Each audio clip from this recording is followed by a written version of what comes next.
Some of them came to South America knowing they will not return to their homeland. They came to dedicate their life to the evangelical mission. Others accepted the Adventist beliefs by their influence and became lights in their countries. Lucy was one of that women that came to South America, to this continent, to be a missionary. Hi, I'm Heidi, a historian and host of They Also Served, where we discover the lives of little-known women who made a big impact on Christianity in America and around the world. Missionary life can be lonely. Often missionaries in the late 19th and early 20th century didn't speak the language and didn't know anyone in the new country they were going to. Single women missionaries worked hard to make the experience a little less lonely. They built support networks through family members for their endeavors. Together, they supported and inspired each other in their commitment to serve the world. And we have a woman who was a pioneer herself to tell us about missionary women in South America. Silvia Sholtus is a pioneering woman herself. She is the first woman to graduate with a PhD in theology from Universidad Adventista del Plata. She was first a chaplain, then a professor at the university, and is currently an emeritus professor at the university. She has also served as an archivist in the Ellen White Research Center and has written numerous books, articles, and chapters. I think that when we include all the actors in history, many things make sense. For example, if we talk about the first pastor that came to the South American division, Frank Westphal, we must not avoid of talking about his wife, Mary Thurston Westphal, because she has an important role in supporting the spreading of the gospel and his ministry. For many years, she was in charge of the administrative part in the field as secretary, treasurer, teacher, in charge of promoting the Sabbath school, health talks, Bible studies, and much more. While we listen to the stories of other people, we can accept and affirm God's presence in their life and in ours. Silvia became interested in the story of Lucy Post while writing a book on the pioneers of the Adventist Church in South America. All the biographies were about men. While I was researching, I found that women also had a part in the foundation of the church in the territory. So I decided to write a book with the biographies of women little talked about or known that made their contribution in the growth of the church in the South American division. Silvia recently completed a book about women in leadership, telling the stories of some of the women pioneers in South America, as most of them had been left out of other history books telling of the beginnings of the church there. So, all the women in my book were determined and tenacious, full of the Holy Spirit, full of love for the gospel. Some of them came to South America knowing they will not return to their homeland. They came to dedicate their life to the evangelical mission. Others accepted the Adventist beliefs by their influence and became lights in their countries. So, when we talk about Lucy, Lucy was one of that women that came to South America to be a missionary. Lucy was born in Wisconsin in 1845. In the 1840s, the United States pushed westward. Americans on the East Coast and European immigrants were seeking to escape factory life, obtain greater liberty, and find new economic opportunities to the West. They settled onto lands where Native Americans had lived for generations. Lucy was born into a large family. Her parents, Emmeline and Joshua, were part of this westward expansion, moving from Ohio to Illinois to Wisconsin. She was the 11th of 14 children. When she was 8 years old, her parents moved further west to Minnesota. She rode on a covered wagon there.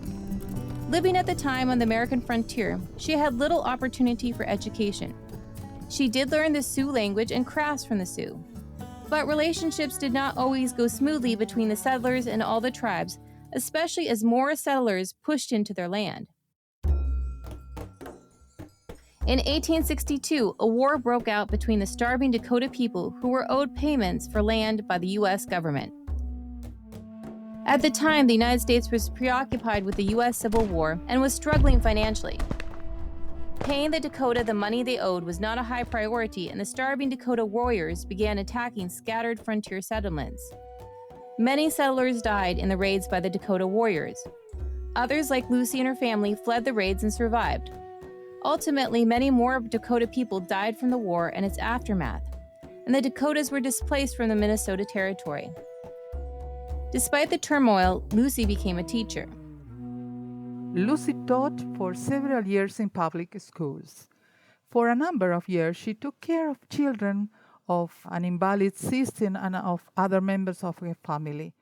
The year 1880, and by the influence of the family of her brother Ezra that had become Adventist, Lucy learned about these Christian beliefs. She was 35 at that time. After her baptism, she attended a Christian school in Chicago, where she prepared as Bible instructor.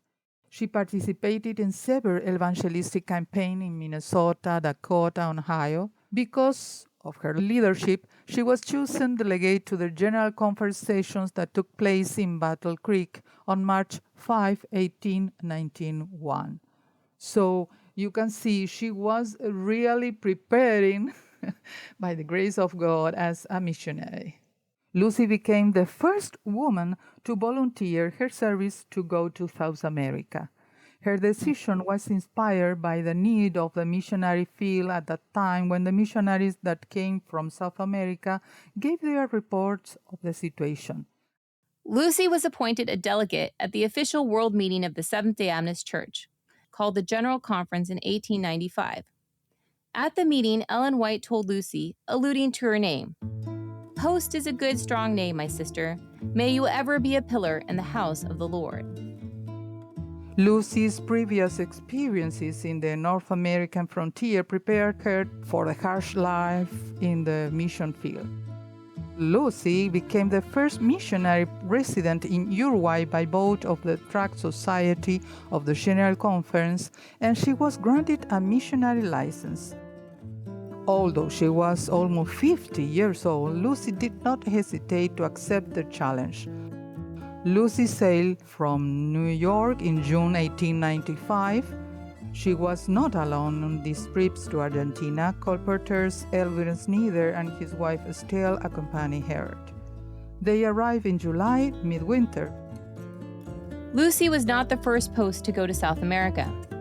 A number of years earlier, her brother Zinnia, who was 12 years her senior, had settled near the River Plata in Uruguay. When Lucy was a child, Zinnia had joined the gold rush in California.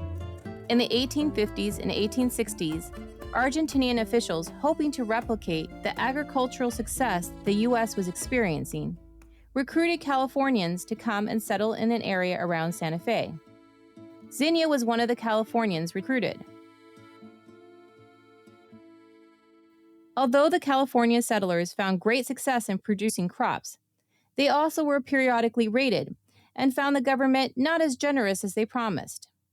Eventually, the family moved from the colony and resettled on the other side of the Plata River.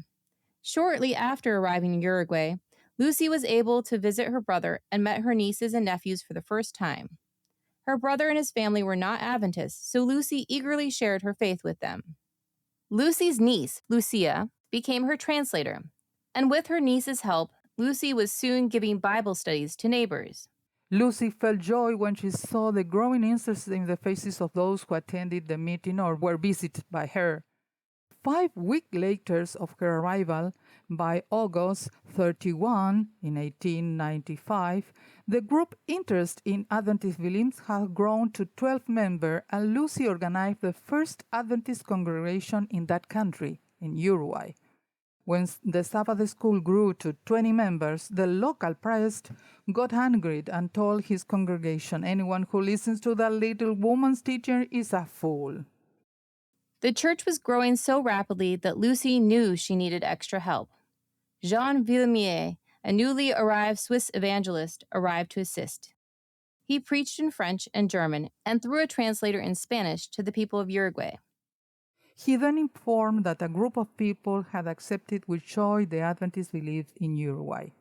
History registers that while the first church in Uruguay was being organized in the city of Nueva Albesia, thanks to the work of Colporteur Stauffer and the talks offered later by Pastor Frank Westphal, there were already Seventh-day Adventists in Nueva Palmira, a result of the work of Lucy Post. While she was still in Uruguay, Lucy was sorry to see one of her nieces that acted as her translation leave for Buenos Aires to study there. Nevertheless, Lucy was happy that her young niece gave herself to Jesus to be useful in his cause. Lucy remained a missionary in South America for 7 years. She primarily worked around Buenos Aires as a Bible worker, taught cooking classes, provided therapeutic treatments, visited hospital patients, and cared for the poor. Even in her retirement, she continued to give Bible studies and lived to the ripe old age of 91. But Lucy did not work alone as a missionary.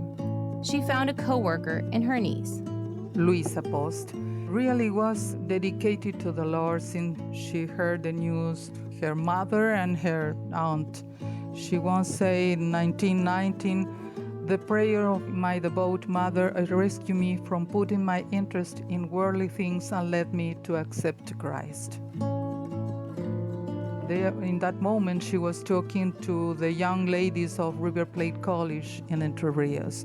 So she devoted her life to the cause, or to the church, to Christ. Luisa remembered how grateful we felt that Aunt Lucy had been willing to come to our adopted country to bring us the message of the present truth and make it possible that one day we should all meet together in God's eternal kingdom. Luisa finished high school in a public school in Buenos Aires and graduated as a music teacher. In those days, it was not easy to have an education. So the parents of Luisa was really high devoted that their children have an education. So they sent them to Buenos Aires. After graduation, Lucia began working in the newly formed Adventist Church in South America. In 1910, in occasion of the biennial meeting that took place at the River Plate College, Argentina, Luisa was appointed in charge of the Sabbath School department in the South American Union Conference, replacing Otena Fulton, who was the first to be in charge of that department when it was opened in 1906. Luisa already had experience because she was in charge of that responsibility in the Argentine Mission Conference, so she assumed both responsibilities. During the early years of expansion of the Adventist Church, the administrative positions were occupied indistinctly by men and women. The people in charge of the church departments figure as secretaries. Luisa lived at that time in Florida, Buenos Aires, where the offices of both institutions were located. When Luisa was appointed in charge of that department, she wrote letters to the General Conference of the school department telling the difficulties she had to overcome because of the lack of material. Lucia quickly found that not everybody appreciated the importance of the Sabbath school department, and sometimes her fellow workers made decisions without consulting or cooperating with her. So Luisa was in charge for several years of informing the progress of the Sabbath school in the South American Union. To encourage and promote the development of this activity, she published several articles in different church papers, in Spanish and in English, mainly in Adventist Review in Spanish. The review has a section dedicated to the Sabbath school. The first was titled Purpose and Importance of the Sabbath School. In addition to her work in the Sabbath school department, over the years, Lucia held appointments in several new departments, including the Adventist Youth Department and the Home Missionary Department. Her motto was, "Every Adventist is an active worker for the Lord," and her aim that each Adventist win one soul for the Lord in 2 years.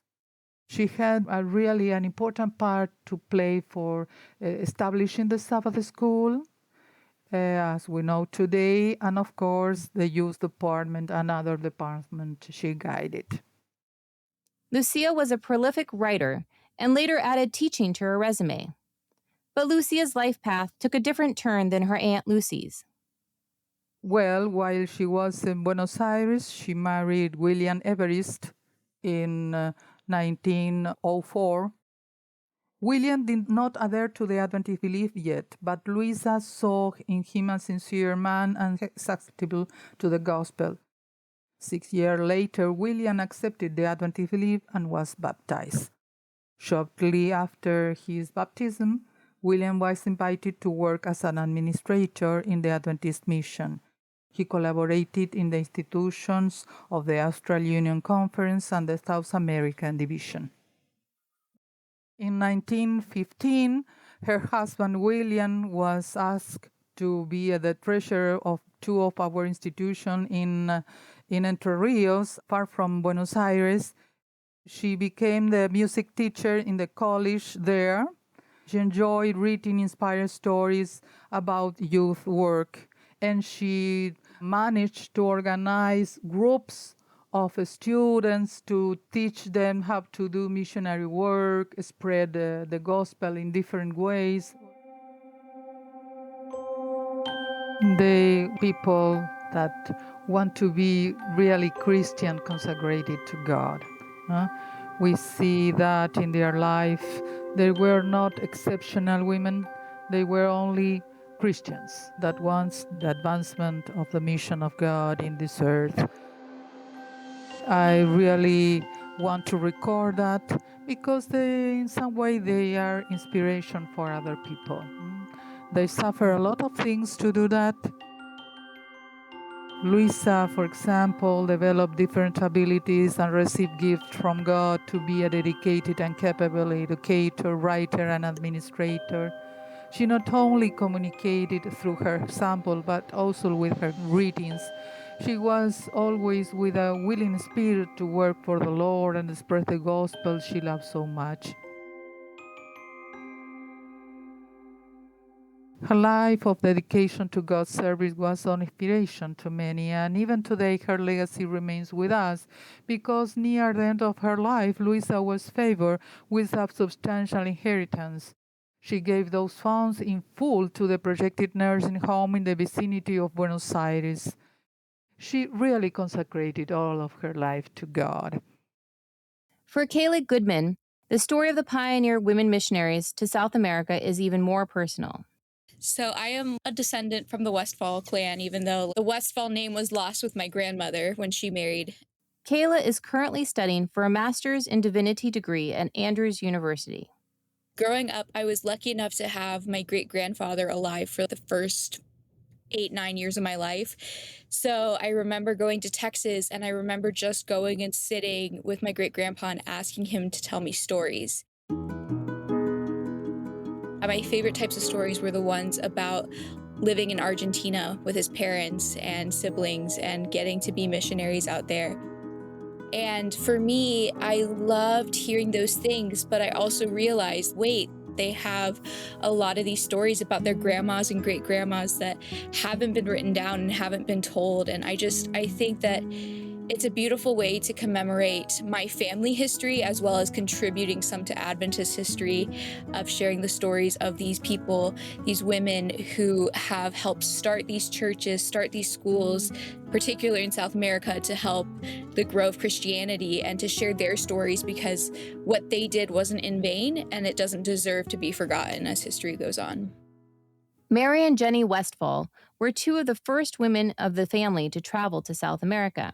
Mary was married to Frank Westphal, and so Frank was the first missionary to go out there. So he would have been my great-great uncle. So Mary would be my great-great aunt. And then Jennie would be my great-great grandmother. And so Jennie was married to Joseph Westphal. Frank and Mary arrived in Argentina in 1894, a little less than a year before Lucy Post. And as with Lucy, it was a family affair. The first official missionaries to South America traveled with another couple, William and Florence Thurston, Mary's older brother and sister-in-law. Frank and Mary went out first and were there for several years, building churches, building things. Mary was an incredible woman. She was a teacher and attended Battle Creek College. Mary not only raised 4 children mostly by herself, but was also treasurer for the new mission in South America, secretary of the Tract Society, and the Sabbath School Department, a school dean, and a treasurer. Tragically, one of the children died in Argentina at age 2. She was a versatile woman, adapting to almost any job placed before her, and juggling multiple tasks at the same time. Wherever Mary went, people were so welcoming, and they knew that Mary had the Holy Spirit with her in whatever Mary did, because people could recognize the work that God was doing. They would flock to Mary if something was going wrong, and then they would ask for her help and ask for her prayers.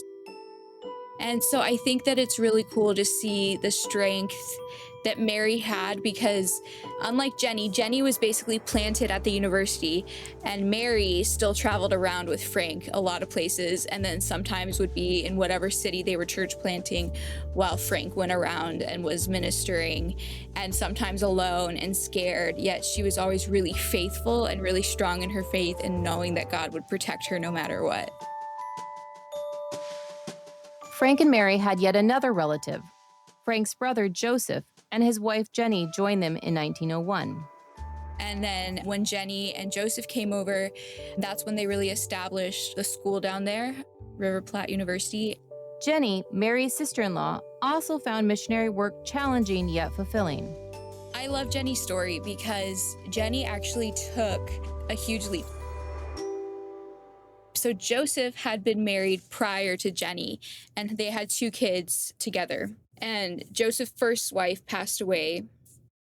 And Joseph was originally supposed to go out instead of Frank to go do this mission work, but because his wife died, he couldn't. And also the General Conference was not going to send a single father out to go do mission work. So Frank and Mary went, and Joseph was kind of just looking for a wife at that point, because he was like, I need someone to help raise my kids and who's willing to go do this with me. So I think Jennie's story is one of courage, because she was willing to marry someone she knew very little about.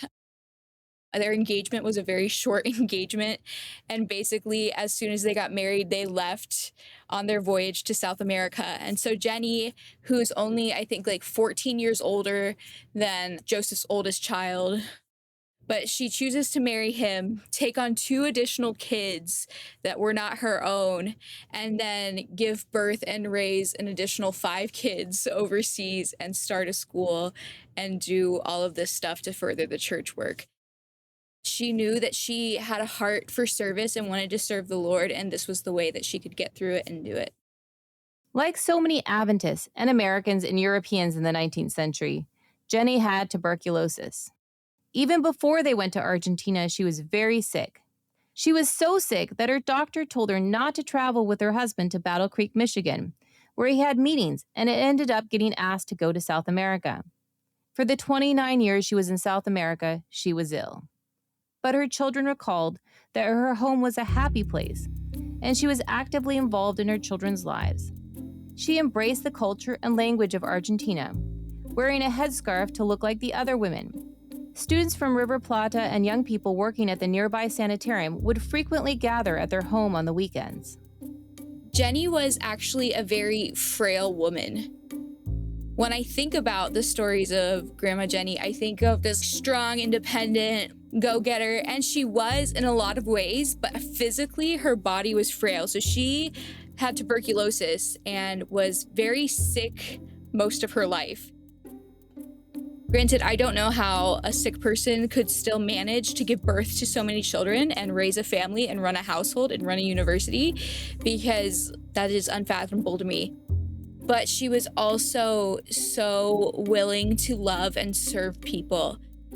The one story that my grandma always told me that just amazed me was when they were having meetings at the university and stuff, and if Jennie was like too sick, they would literally bring her bed into the boardroom, and Jennie would just be there from her bed talking, giving advice, praying for these people. she would be kind of like the deal breaker, the tiebreaker, and always kind of directing them because she was so tied in with God, and everyone around her recognized that and acknowledged God speaking through her. Even when the men were there, they always referred to Jennie for these answers. And she was willing to serve in any capacity, even when she didn't have the health to be able to do it on her own. She found ways to have others help her and let her be a vessel and minister to others.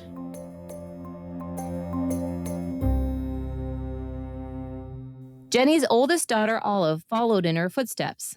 Olive was single her whole life because she listened to the call, and the person she was going to marry basically told her, either you're marrying me or you can go serve in ministry.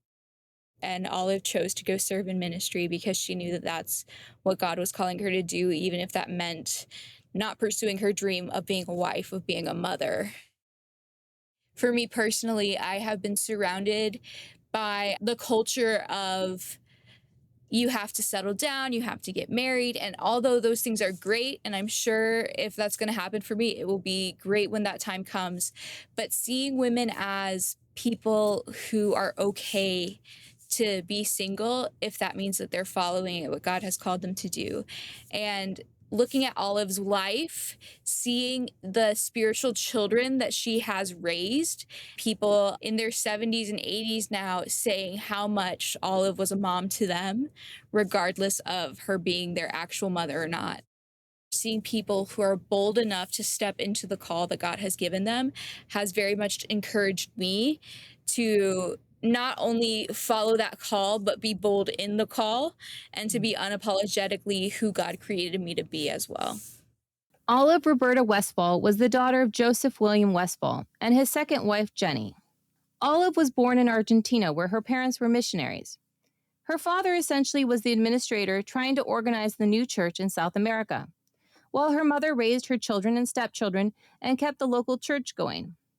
Olive returned to the United States permanently in her 20s with her brother. She graduated from Pacific Union College, and as Kayla tells us, Olive had a rich life of service. So Olive Westphal, she was an educator. So she came over to the States when she was in her mid-20s, and she became a teacher. She served as a dean, as a Bible teacher, a Spanish teacher. Over her lifetime, she impacted the lives of hundreds of students. She taught elementary school, high school, and at Southwestern Adventist University for 12 years, and at Southern Adventist University for 8 years. And every year she would take a mission trip down to Montemorelos and have her Spanish students serve in Mexico for a little bit to be immersed in the culture. When she was old and getting ready to pass, my great-grandma, Amy, because my great-grandmother was a nurse, she took Olive on a farewell tour to hit all of the places that she had taught and she had lived. All these people came, and over thousands of people came to say goodbye to her before she passed away because of the impact she made as an educator and as someone who shared the gospel to them. Kayla told us why these women's stories need to be told. They had a passion to further the message no matter what means it took. They contributed in invaluable ways that are not necessarily noted and may never be noted on a larger scale because we can't necessarily go back in time and record everything. But I think even just the legacies that have been left behind are strong enough to see the impact of what these women did and how they encouraged these future generations, as well as me, who's like however many generations removed from them, to want to tell their story and be a part of that and continue furthering the education that we have for Christ and sharing the gospel. I think that the women's story is super vital to putting history pieces together because the woman is the one who generally takes care of the family, takes care of the kids, and is the only reason that these legacies can be carried on. And historically speaking, we have a bunch of the stories from the men, but very few from the women. And it's like, well, what about that? Like, where can I see myself in history as well? Because as a woman in ministry who loves missions and who loves like doing different things, I'm like, where are the stories of the people who went before me? And how can we recover those? Because their stories need to be told. Silvia concurs. My unique story is the most excellent gift I have. If I don't tell it, it will remain silent. By rescuing and sharing it, it becomes a secret treasure, a gift to be used in restoring the lives of everyone it comes in touch with. For this reason, the stories in my book want to remember the echoes of the life of several missionary women who, with hope and faith in their hands, scattered them like seed in so many corners and places of South America. The seeds that grows accepting the Adventist beliefs in South America were infected by the strength of the hope that burned in the heart of the first missionaries. Lucy Post and her niece Lucia, and Mary, Jennie, and Olive Westphal worked together to establish a church in Argentina, Uruguay, and Chile. Together they started, supported, spread, and inspired the founding of a Protestant church in South America.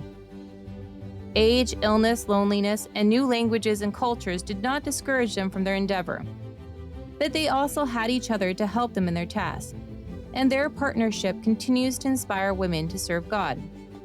The impact of these women's lives on those around them was incalculably diffusive.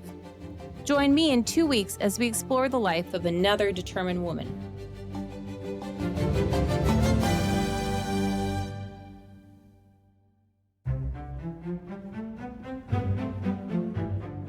They Also Served is researched, written, and hosted by Heidi Olson Campbell.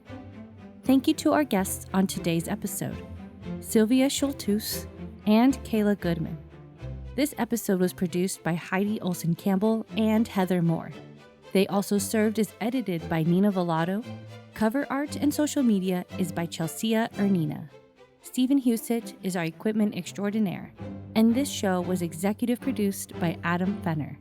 Thank you to the Adventist Learning Community for making They Also Served possible.